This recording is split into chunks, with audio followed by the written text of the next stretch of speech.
Hello बच्चों, let's read the question. So the question over here says observe figure and answer the following questions. यहाँ पे figure है, यहाँ पे questions है. Okay? तो बेसिकली ये जो फिगर है ये आपके एक्वाटिक फूड चेन को दिखा रही है, एक्वाटिक फूड चेन को. ओके अब इस फूड चेन में सबसे लोएस्ट ट्रॉफिक लेवल, जो सबसे नीचे का फूड लेवल है, वो है वाटर.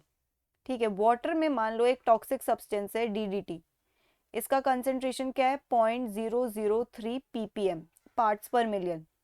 ठीक है, तो वाटर को कौन पिएगा या वाटर को कौन कंज्यूम करेगा? जू प्लैंकटन, उससे ऊपर का ट्रॉफिक लेवल.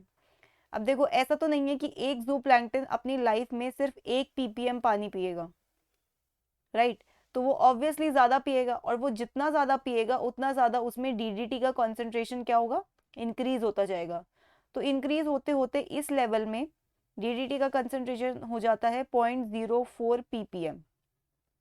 सिमिलरली फिर जू प्लैंकटन को खाएंगे स्मॉल फिश. स्मॉल फिश भी अपने लाइफ टाइम में एक जू प्लैंकटन को तो नहीं खाएंगे. अगर एक को खाते तो उनमें सिर्फ इतना ही जाता. वो बहुत सारों को खाएंगे तो एक्यूमुलेट होता रहेगा. तो डीडीटी का मान लो इस लेवल पे स्टैब्लिश हो गया concentration 0.5 ppm.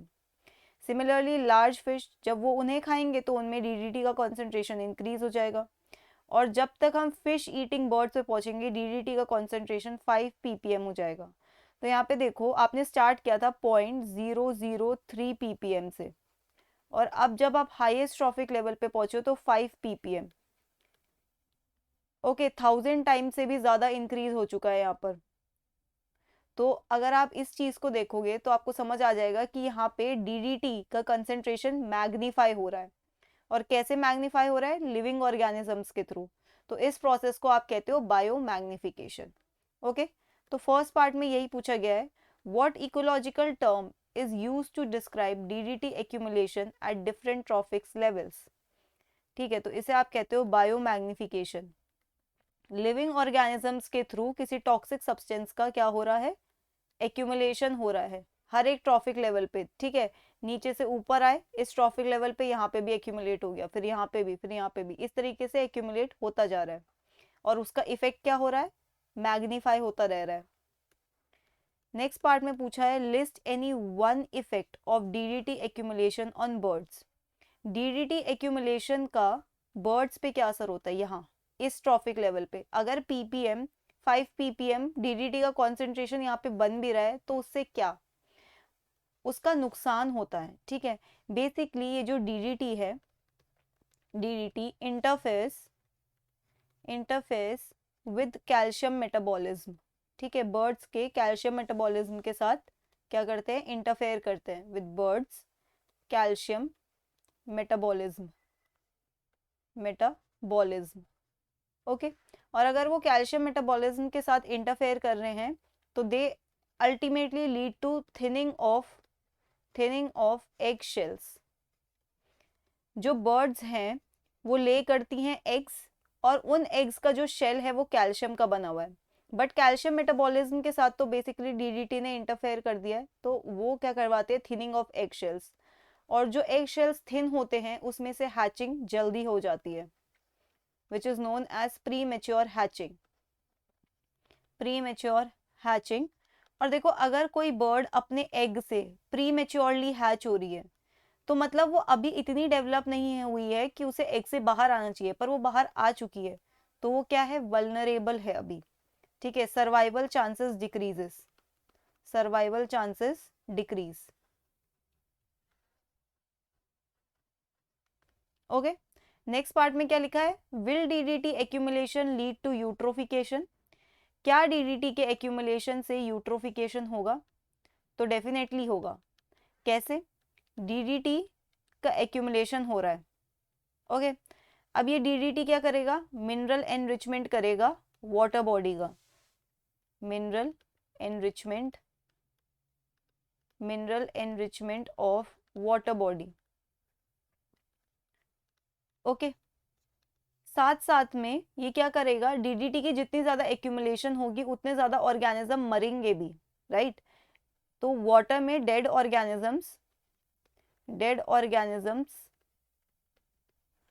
Also increase. Also increase. ये जो DDT है बेसिकली ये फर्टिलाइजर है।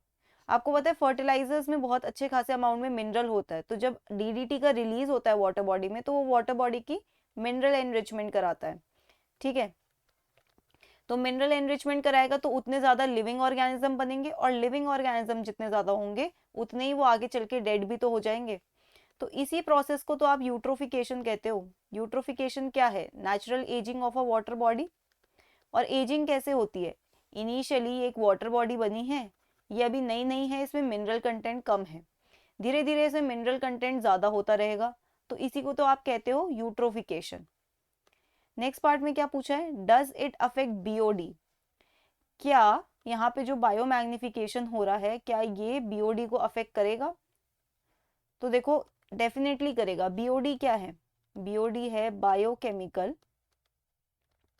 Biochemical oxygen demand. Biochemical oxygen demand, तो वो उसे इंक्रीज करेगा BOD को। कैसे करेगा? देखो DDT जब पानी में आया, वाटर बॉडी में आया, तो क्या हुआ? Mineral enrichment of water body.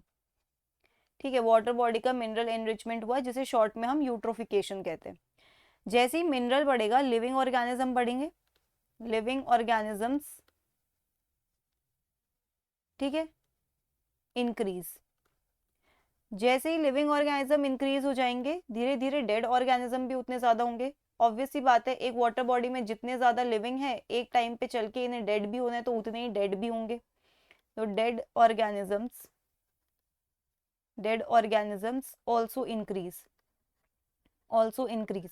अब इन डेड ऑर्गेनिजम्स को डीकम्पोज करने के लिए बैक्टीरिया लगते हैं।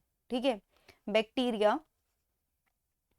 Bacteria decompose them using oxygen। ठीक है, ऑक्सीजन यूज करके इनको डीकम्पोज करते हैं। तो इसी को आप BOD कहते हो। बेसिकली जो ऑक्सीजन की डिमांड है, जितना ज्यादा डेड मटेरियल या ऑर्गेनिक वेस्ट होगा उतनी ज्यादा, और आप कह सकते हो ऑक्सीजन की डिमांड होगी उन्हें डीकम्पोज करने के लिए। ठीक है, सो BOD increases. Okay, so that's it for the question. I hope you understood it well. Best of luck.